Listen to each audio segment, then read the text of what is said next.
Bună seara! Astăzi vom avea o emisiune cu totul specială în prezența a doi, să sperăm, colaboratori pe o lungă durată de timp. Doi americani, unul de pe o coastă, celălalt de pe cealaltă coastă a Statelor Unite, dar cred că va trebui să vorbesc în limba engleză. So, good evening. Good evening. Sir. Good evening. Good to be here. Mr. Rector. Mr. William Harvey. That's correct. And Mr.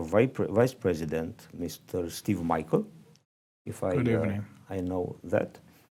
Welcome in our country. It's not the first time. It's the second time for yes. you and many times for you. Yeah. Many times. We know Yeah. pretty well, we too. We have a lot of discussion about Right. a lot of things. And I must to ask why in Romania is the first time. Why in Romania are two American people helping to develop, I suppose, the management of a not new university, a private university, Danubius University. In Romania, in the same time, it is another private university who have had foreign people from Finland as rector now. So we have in Romania two, from Finland and from United States. Why here? Why from America? Why now? Please. I think the Bill. third part of the question is the most significant one to start with. The why now relates to the fact that the university was at a transition point anyway in terms of its interest in finding a new rector with Andy Pushka stepping aside from that role. So the importance of being able to identify someone who might be able to make some contributions to the institution, particularly in its endeavors to reach a greater recognition state on the international level. The why led to, or the timing led to the consideration from a professional standpoint of what I as a person, I as a professional academician, might be able to bring to the institution. So for me, the tie goes back to my initial visit here, 2013, at an international conference on globalization in higher education. So I was already aware to some degree of what the institution's intentions were to be known in a larger sense on the global scene. That certainly reinforced everything that I've been doing for my entire academic career, which has been a fairly long period of time. The significance and the importance of taking a global perspective on the process of academic inquiry has always been important to me. I've been fortunate enough to be able to actualize that desire through visits to many countries. I've taught in Africa, I've taught in China. So I think I understand the benefit and importance of having international engagement and the opportunity to bring some of my experiences here from America, hopefully bring the best of those management techniques to Danubius, if and when they were not already used, and to do that in a way that maintained the spirit of the university as a Romanian institution, the culture, the tradition, the history, those things that are valued, that are eternal. Putting those two things together provided quite an opportunity and I might say quite a challenge. I see. Thank you. You say several times globalization and global education. Steve, it's not the first time we are discussing about this global system and global education and global citizen.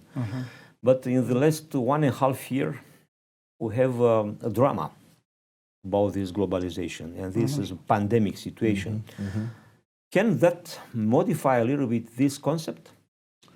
Well, first I want to thank you for inviting me to participate in your show. I've known you for some time.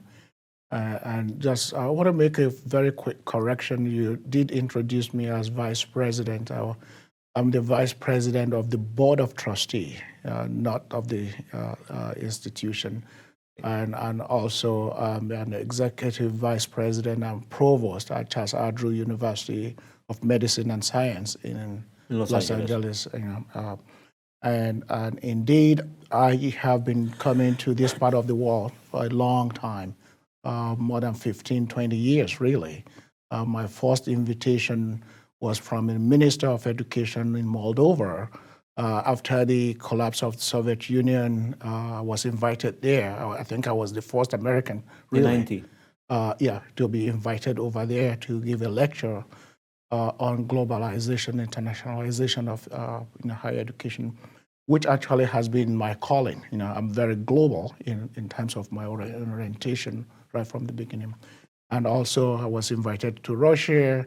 And then at that time, we developed a program for what we call the Black Sea Higher Education Association, looking at the countries surrounding the Black Sea and having conferences, in all those countries. And that's what created the conference here at Danubius, university. As part of that, we had it in Turkey, we had it in Russia, and so that was the genesis of and it's been a long thing coming. So I just wanted to provide that context. The reality of globalization is that it has waxed and waned over many years. There is a sense in which there's only one humanity, really, and we are dispersed into what we call countries. But these countries are artificial boundaries, really. Most people don't know that. The countries are artificial boundaries, they are political boundaries set up by human beings, all right? However, the issues of humanity transcend nation. The issues that affect humanity, is beyond borders. It takes scholars to understand that. And the reason why scholars, when you say, why Romania? I do not see Romania in the academic world as being so different. I know that there are people here, smart, intelligent, who are looking for more knowledge. Knowledge is universal, all right? And to the extent that I can connect with them and they can connect with me, we can continue to advance the global citizenship of scholars, and that is exactly what is motivating the number of us to do what we do, whether it's from Russia or China or anywhere. Recently I was thinking that I've been over 100 countries, giving lectures, interacting with scholars across the globe. But unfortunately, the political world doesn't see the world exactly the way scholars see the world. Even during the Cold War, right, intellectuals in the United States were collaborating with people in Russia, all right, or whether in China, So scholars have global mindset if they are true scholars, okay, because knowledge is universal. So even during those Cold War, people are still collaborating, and they have that kind of global view. So, but a political world, recently, the rise of the nationalists who want to clamp down on their own country and erect wall, say we have to erect wall around it. That was a temporary setback in the world that is becoming smaller, in the world that is becoming more integrated through technology, through transportation, through knowledge sharing. So it is a lost cause for the nationalist, okay? But, it's like taking 3 steps forward, 1 step backward, and 3 steps forward, 2 steps backward. That is what we are going through. Pandemic is another great reminder to all of us that you cannot build a wall that will shut the virus out. So the best thing we can do is to understand the family of humanity and how to work together to develop a world that is helpful to all of us. Okay, so you are mentioning in your talk about Black Sea. Yeah. What about your opinion about Black Sea now? In this moment, Black Sea have some countries on the boundary. Two of them are in NATO, the other no. Mm-hmm. How you can explain this situation our situation, Romania's situation as a country in NATO, having so very big problems, issues in the boundary. Ukraine, Moldova, Russia in Crimea, Turkey, so and so. Yeah. Please. I'm not sure it can be easily explained. I think that if you're talking about basically looking at the world through a geopolitical lens, changes, shifts do occur from time to time. Some of them relatively small changes, some of them major changes, such as the extrication of the country from Russian influence. So these things happen in some ways unexpectedly. Sometimes they are, more or less predictable. But I think where we are right now, not just in terms of this area, but in terms of the world and our individual and collective response to the pandemic, I think the door is open there. I think that previous relationships may be rethought, new relationships may be established. That's the exciting thing to me, not so much what was the state of affairs before the pandemic or what the state of affairs is even today, what the state of affairs could be as we go forward. As Steve was saying, there are more realistic understandings of both the negative and the potential positive consequences of interrelationships and interconnections. So as scholars and as academicians, we need to explore those positive possibilities and present them to policymakers. I see. But, education, it's in a very strict relation with the state politic. And I can say only Iran. You take a look there and we have all the example you needed. How is not okay, maybe in the future. Not in Moldavia, not in Ukraine, they are somehow in an appropriate way to European or American way. But the politics make a lot of walls. Do you see some walls in our country in this way? Between state and private? Yeah. You're talking about in Romania? Romania. Okay. Another aspect of my interest really is privatization of what I call privatization of higher education.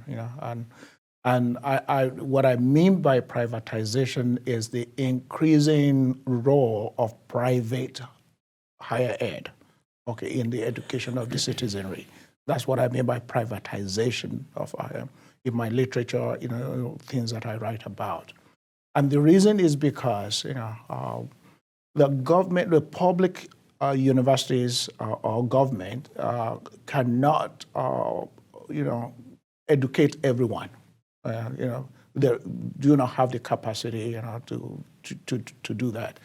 Because the need for higher ed is growing faster than the state can cope with. That's one. Right. And then the second thing that is there is that you also need a system that can serve as a competition to the public sector. And you free up that sector a little bit in terms of regulations and all these things so that it can become more creative. And then the third one is that actually you democratize your higher education system by making sure that people have choices and they can reallocate their own private resources to achieve them. It is a known fact that in the United States, some of our best universities are private universities, whether it's Harvard or Yale, Cornell, so they're private universities. So we have a very strong private sector built, established. When at the fall of the Soviet Union, the government rightfully opened opportunity for private universities. Is also in China, about almost 20 years ago, they opened up again for private higher education system. Now, that was one of the things that gave rise to my own interest, where I'm looking at the intersection of internationalization and privatization. And we set up an association called the Association of Global Advancement of Universities and Colleges, with the goal of helping all those countries that are increasing private sector of higher education.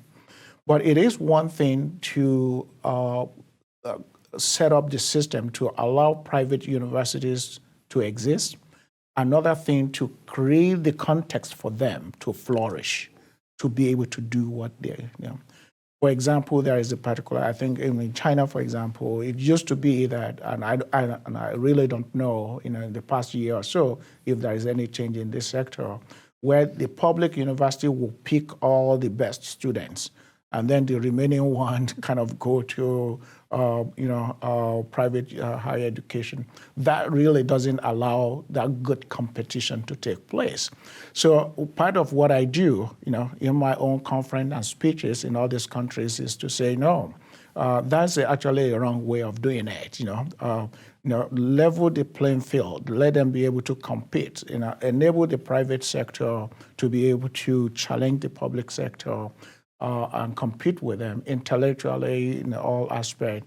All of them will rise together as they continue to do that. So part of the politics here in Romania is for the government to begin to appreciate that the private sector has a role to play.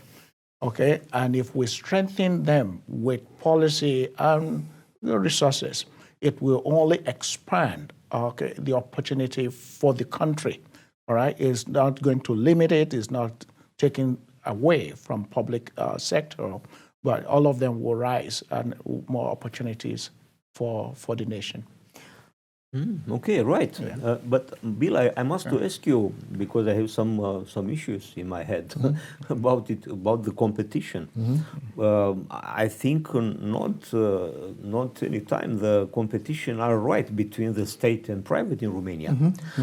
I must say you, and I speak very free because I'm an entrepreneur. I'm not a state one, a budget. Man, I must say it, in the state university, we are not paying the every month, every year studies. But now they have places with money. Sure.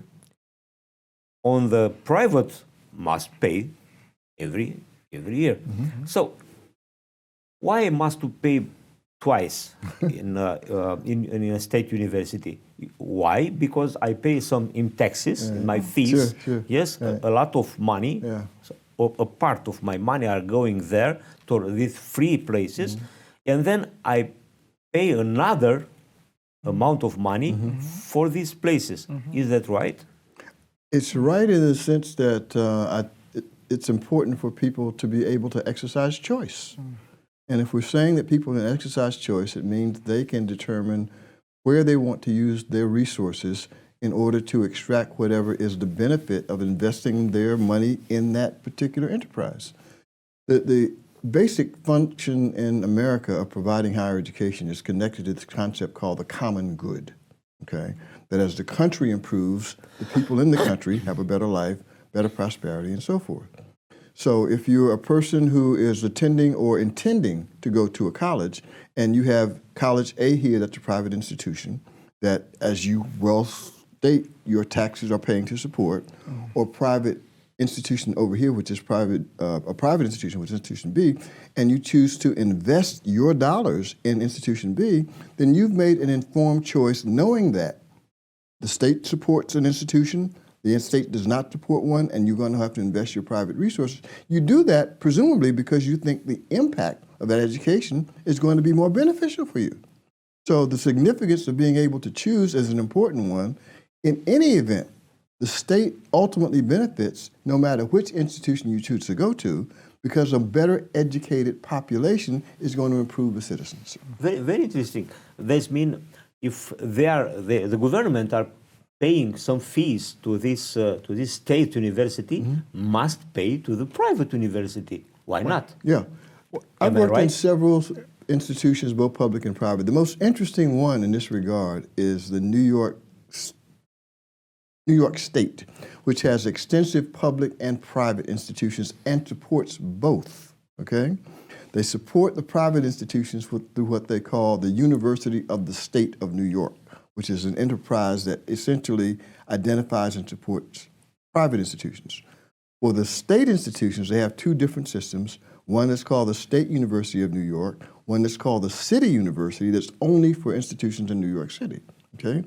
The state has determined that a better educated citizenry is to its benefit, and so it uses tax money to support institutions, not at the same level. There's a differential in terms of the level of support, but the differential is not based on the institution. The differential is based on the number of graduates the institution is able to produce. Because more graduates, again, taking the same premise, means a better community, means a better opportunity for entrepreneurial growth and so forth.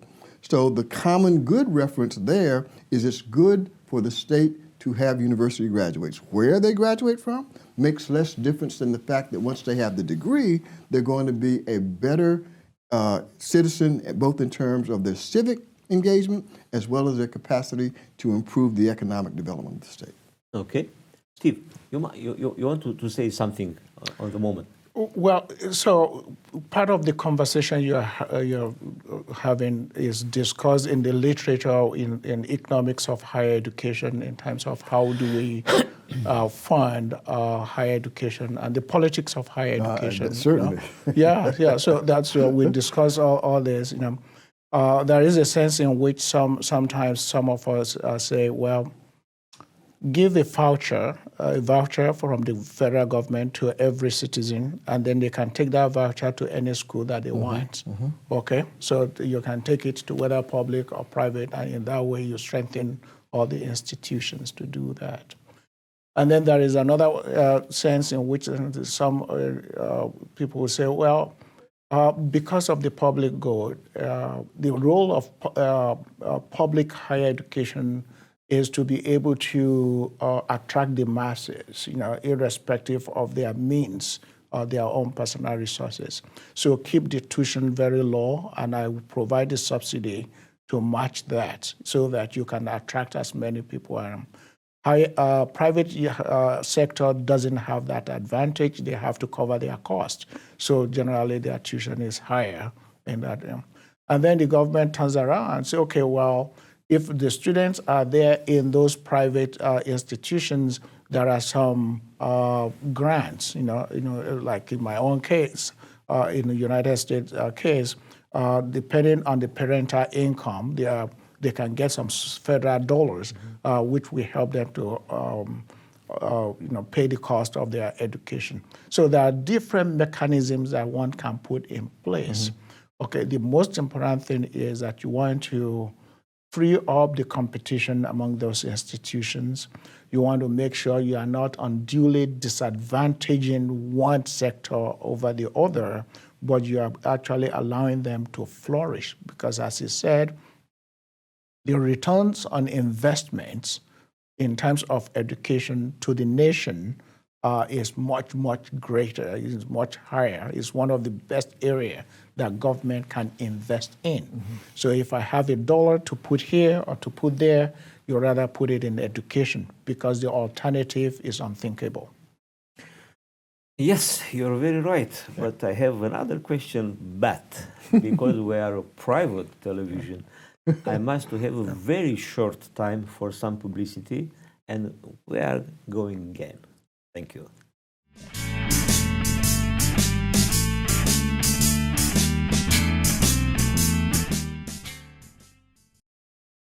We are back in our business, in our show. Yeah. Thank you again to be here with me, and we are college in the studio.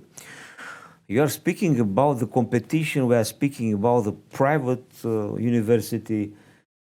I am speaking about entrepreneurship, and I am speaking that with two Americans, one from the East Coast, one from the West Coast, and between you two are 330 million people. They are continuing in a very big competition. This means United States of America, the big dream from Europeans. Very nice. We know that very well. I enjoy several times America, and of course I must have this point of view. We in Romania don't have this entrepreneurship in the medium level, not in a high level. Why? We are coming from this east side, not very important now, are not. how can we put these ideas in the minds of your students, because now are yours, you are the rector, Right. in Danubius and maybe in other university too, because we are in the far east of Europe. This is the limits of the European Empire. Is that easy? Is that possible? Absolutely. Yes? And I want to come And back how? again to a comment that I was making before, which is that to some degree, this is an overstatement, but you'll understand what I'm saying.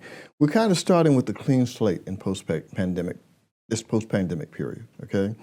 The opportunity to envision and to implement new opportunities and possibilities is as wide open now as it's been certainly in recent history, okay?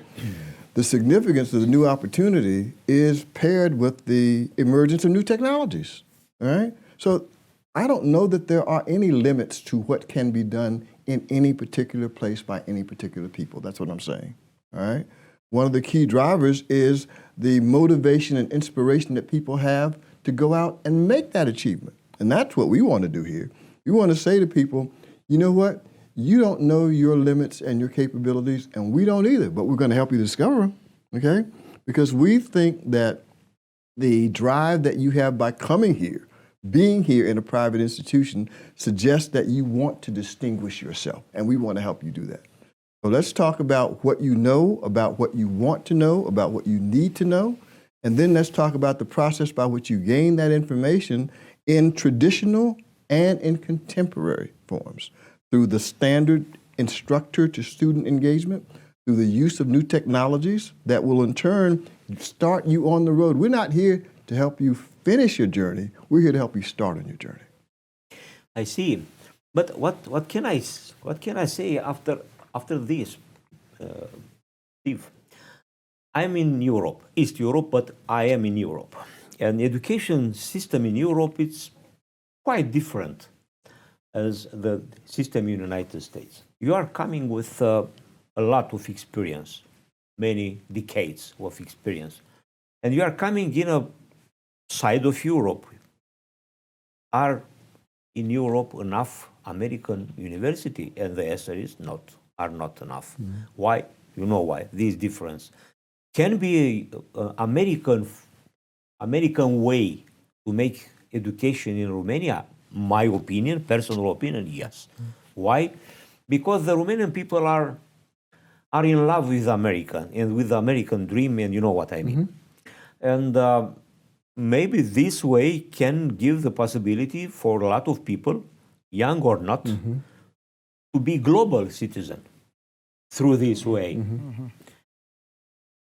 Can you apply this very different or enough different way here in Danubius? Right. Well, first, let me quickly go back to the last question, because the question is, what is entrepreneur? Yeah, when you talk about that, and when you were talking about that, it took my mind back to my doctorate when I was a doctoral student. I think the first paper that I wrote that actually got an attention, in Canada at that time, was entrepreneurial higher education. I think that was the first article ever in that place that had that kind of title in that, because it ended up receiving recognition and all these things.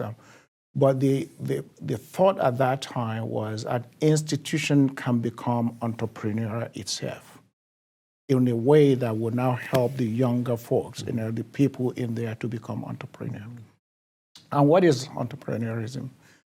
Even though there are different ways of looking at it and defining it, but in a sense, it just means somebody who is able to envision opportunity and then take the risk in trying to make it happen for better returns, usually profit, So that's an entrepreneur, but the point here is that it can be done as an intellectual person. The university can do that because it makes you to become more responsive to the environment, and it makes you to understand that you're not waiting on government or somebody to give you the resources you need, but you are creating opportunity for yourself in order to generate the resources you need to advance your university.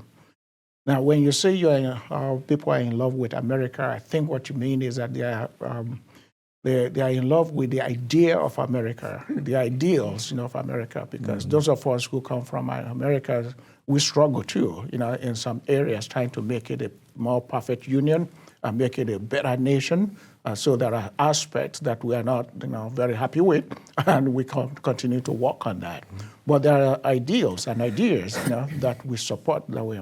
And part of it has to do with higher education, making sure that, higher education is diversified so that people can go to community colleges, and then people can go to private universities, people can go to public university, people can go to technical universities and specialty universities. So it's highly diversified, okay? And then the other thing that we try to do is the ever quest for excellence, making sure that, no matter how good your university is, the best is yet to come. And then you continue to strive, and then making sure that the intellectuals within the university, they see themselves as entrepreneurs themselves. You have your lab, you're doing your research, you're able to generate discovery, and you can even patent it and then convert it into an industry and get some returns out of that. So all those things are, working creatively to drive that engine of higher education. Now, so the question is, can it be applied anywhere? That is what people want to fall in love with. Danubius, certainly, there is basic science of how to manage universities, how to move it forward, all right? If you apply all those things, in the right way, within the context, its own cultural context, you certainly will move it forward. You may not necessarily make Harvard out of the institution overnight, but to move it forward, step by step, certainly that is possible. And that is what is driving some of us to work, from nation to nation, trying to help, institutions that are open to that. Okay, thank you. But you provoke me.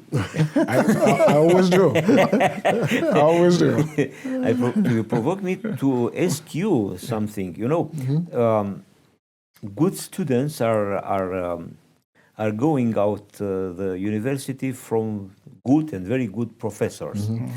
I've noted in Romania, it's not possible to teach other as academic professor, as university professor, if you are not a doctor in, all these titles, academical titles.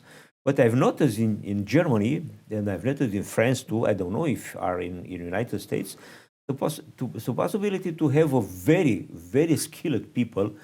They have a lot of experience in the way, and they can teach other something very good in technical, you know what I mean. But in Romania, no. Is not a leak, is not a big hole in this system, because too many, as my opinion, personal opinion, too many teachers have a lot of theory experience, but are not enough experience in the life, in the, you know what I mean? I do. I know exactly what you mean, and I think that it's a representation of the fact that higher education has to evolve as the time and the circumstances and the context evolve.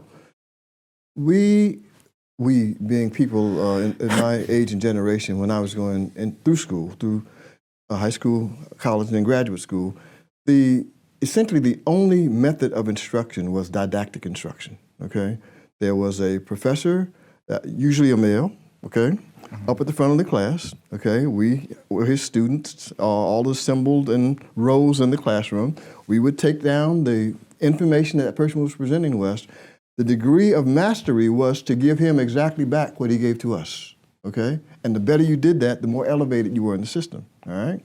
So now we have such incredible changes, an explosion of information, new technologies that make information available. The necessity, in my mind, to provide motivation to students recognize that that passive form of education is not the most inspiring for them, okay? So now we find ways not only for them to gain information on their own, at their own pace, we find ways for them to use that information in real-life methods, internships, okay, partnerships, so that the information is not just theoretical. They begin to apply it and understand the utility of it. That's when they begin to think about ways in which they can extend the information flow. The transition for me is best probably evidenced by a phrase we have come to use in the university.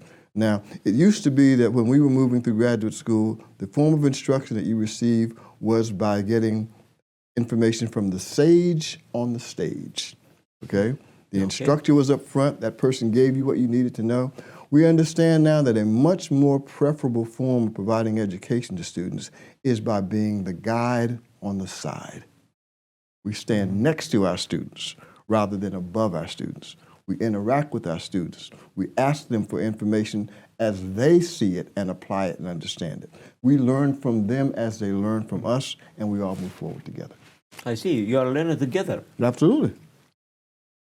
Yeah, yes, and it's quite right. But the other side to this is that I think the best teachers are always best learners themselves. Best teachers are always them. But in learning, what you learn is to understand that people have different ways of knowing, of learning.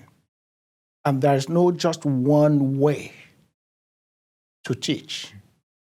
If you want to learn first from your learner, how best to reach and help this individual. Sometimes you have to direct, sometimes you have to guide. Sometimes you have to handhold, sometimes you have to lift, sometimes you have to just watch. So how to be able to change this role like an actor, okay, with your students is what makes someone become a master teacher. Because all the kids that come to you have different needs and different approaches and all these things, and how to respond to that, to them, becomes a very important thing. But always understand that you help best when you guide, and you're able to see them flourish and grow on their own, all right? Hand-holding is necessary at some time, but that's not hand-holding forever. You can't do that forever. Sometimes you have to let go. And sometimes a sage, when you know a little, all right, but at some point for them to be able to know enough for you to guide. And that becomes necessary because of technology today. If you can tell students what they can Google, you are probably not helping them because they can Google it faster than you can say it. So the application of that knowledge, all right, and how to guide them to reason, that becomes more critical. So the Socratic methods of teaching and questioning and trying to develop their critical mindset and all these things become very important. So, I do appreciate the fact that what you said, that, sometimes we look for people with PhD and all these things to teach out there, but not all the time that they are the best teachers. Sometimes somebody without a PhD can inspire you, can guide you, can motivate you better than somebody with a PhD. Steve, you compare this professor with the actor, and the actor, it's a vocational activity. Yeah. Is a vocational activity to be a teacher too? Say that again. Is it vocation? It's a vocation. You must have a vocation to be a teacher.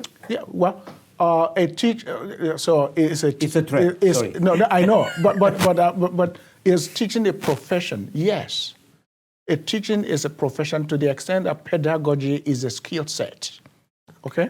Pedagogy is a skill set. And there are certain things one needs to know in terms of how human minds perceive and retain. Okay? So how do I appeal to that mind? Yesterday, my university was just they were giving award in the Charles Andrew University of Medicine, giving award to the best teachers of the year, all right? And there I was sitting down, addressing them, talking about the characteristics of effective teachers. Went through the list of what I call the technical competencies you have to have as a teacher, which includes being erudite, having knowledge base and all these things, planning and all this kind of. And then there is another thing that aspect of the characteristics that has to do with relationship. Okay, how I'm able to connect with you, develop trust, with you to the point where you can be trusting of me. And then the third one is personality. And the personality has to do with, am I positive? Am I inspiring? Am I encouraging? And all those things. So all those things become very important in terms of the characteristics of effective teachers. So yeah, it is a profession. So, Bill, another question. Very important for me is to take a look about this university is investment, and must work like a factory. Must be with a profit. Yes, of course, profit is important as education, but must make money, and money are going to the professor. How can I measure that? I think that's well-intended but inappropriate comparison. Okay. I think that institutions are factories only in a kind of structural sense. If anything, we're idea factories. Okay, and the notion that we can compare it with other structures that create products that don't have innate creativity and the possibility of expanding is what differentiates the two. You make shoes, you can make those shoes to be exactly alike, 1,000 pair of a kind, and send them out, and there's no problem in terms of quality control. In fact, you've probably got a pretty high standard. But students, as Steve explained, are all different. So we can't say to them, we want you to be exactly the same as the person who sits next to you when you leave here. We should be saying to him, we want you to be distinctly different from that person. Yes, you're right. Sorry, but a lot of factories are not doing products, are doing services. And you are practicing services for the people. Point well taken. Okay. So one. So to the extent that what you are trying to say by factory is that you have input, you have throughput, you have output. Right. Okay? Right. So that's where I think you are trying to go, all right? And as an institution of excellence, it is important for us as leaders to pay attention to the input that is coming in and what we are doing in the throughput area so that we can actually talk intelligently about the output that we are putting out there. So yes, because for you maybe, but not for me, the result of your activity or your servicing this are your students. Yes. But not the students for me. Yes. The final goal for you are me, the entrepreneur. Because you are sending me the people, your student, and I can use it or not. Yes. This is my big challenge.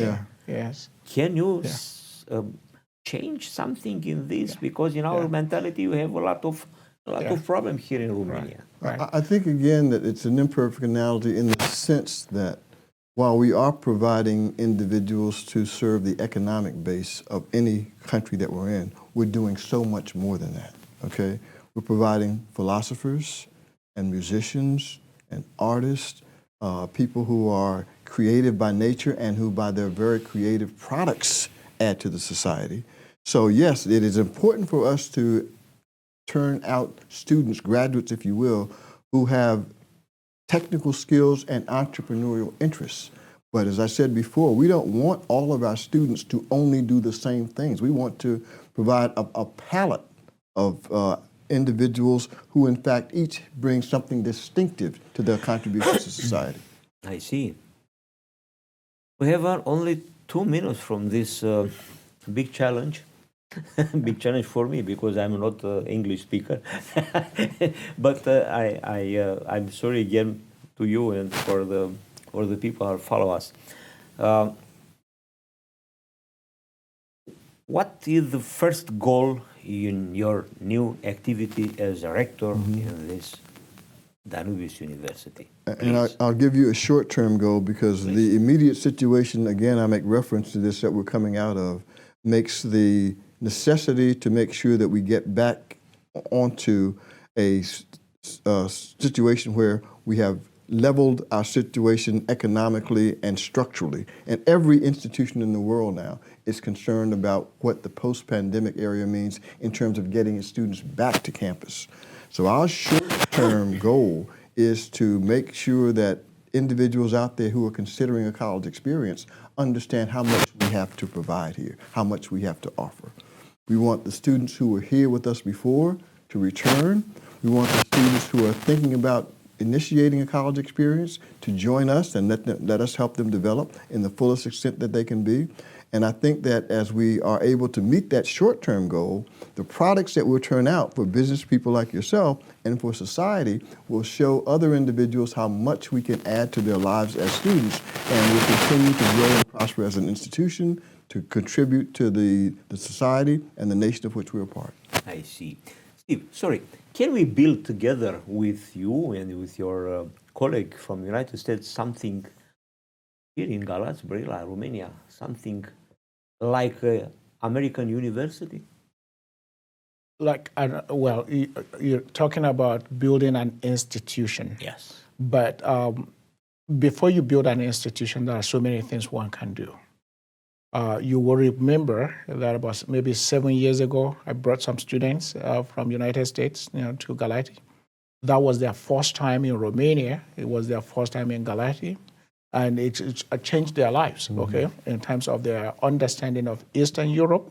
And They are still alive. Oh, yeah. I mean, I'm doing better things and great things, So there are quite a number of things. Part of the role of the new rector, again, is providing opportunity for more American students to be able to come here, perhaps there are students here to be able to go on exchange and all these things, as a way of making sure that we broaden the opportunities and create more, impact on the side of, Romania. But to create an institute, I thought we already have American University of Romania in Bucharest. So and usually we have only one American university in each country. So but can we have American type? Okay. Or an internationalized institution, even better still, out of Danubius University, most certainly. This is why I serve on the board, all right? And that's part of the agenda that we have for the university. And, together, we'll certainly move the university forward. Thank you, Thank Bill. you very much. Thank you, Steve. Yeah. And you know what is in media said, like Robert De Niro, we are watching you. And with your help, we will make progress. Thank you very much. Thank you. Have a good evening. All right, thanks.